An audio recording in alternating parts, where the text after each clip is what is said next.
Hi and welcome to another LRCC Soundbite. The next instalment from the story of Daniel, this book in the Bible that I've been taking these last few weeks from. What I haven't said is if you live near us and don't have a copy of the Bible, do let us know. We'd be happy to bring you a free copy.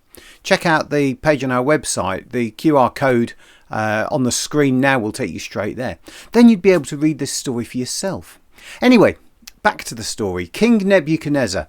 He's had a worrying dream a couple of weeks ago. I don't know if you remember. And this week, he's had another one. Last time, Daniel was the only person able to tell him what it meant. Same again this time. Last time's dream was about the kingdom that Nebuchadnezzar ruled. But this time, the dream is more personal. He dreamed of a huge tree. Magnificent, gave shade to many animals, the birds lived in its branches, it was strong, it was tall, it was covered in amazing fruit, it was so big it reached heaven and it covered the whole earth.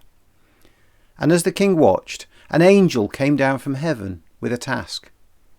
The tree was chopped down, its branches chopped off and the animals and birds scattered, but the stump was left in the ground, held in place with chains and told that it would remain so for 7 years. Daniel was upset by the message and didn't really want to tell the king. But the king told him, don't worry, give me the message.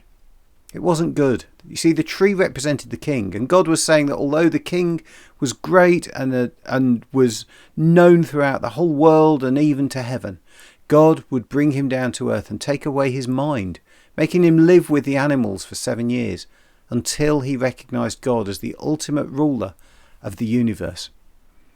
Daniel pleaded with the king, asking him, live well, don't do wrong things, try to follow what God wants you to do, and then this won't happen. And the king tried.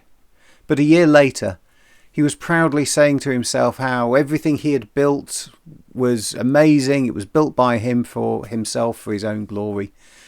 And sure enough, God took away his mind. For 7 years, he ate grass. He lived outside. His hair grew. His fingernails were long. Eventually, though, he prayed to God and recognised God as the one in charge and over everything. And immediately, his mind was restored and he ruled the kingdom again as he had before. But this time, it was so much better because he recognised God, he followed God's ways, and he told others to do so as well. And his kingdom became even more powerful. And then he made this story known. See, the story in the Bible is in the form of a letter that the king wrote. It's honest, it's open, and it's his story of how he found God for himself. Maybe it's something you'd like to read. Another way you can read it is check out a website called BibleGateway.com and just put in the search bar Daniel 4 and you'll find this story. I think one of the lovely things about this story is that it says that God doesn't give up on us. He's always there. He's always waiting for us. God could have given up on the king, but he didn't.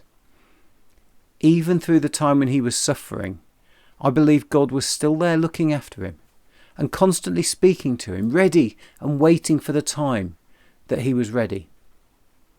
And this is the same God today. We all do things wrong.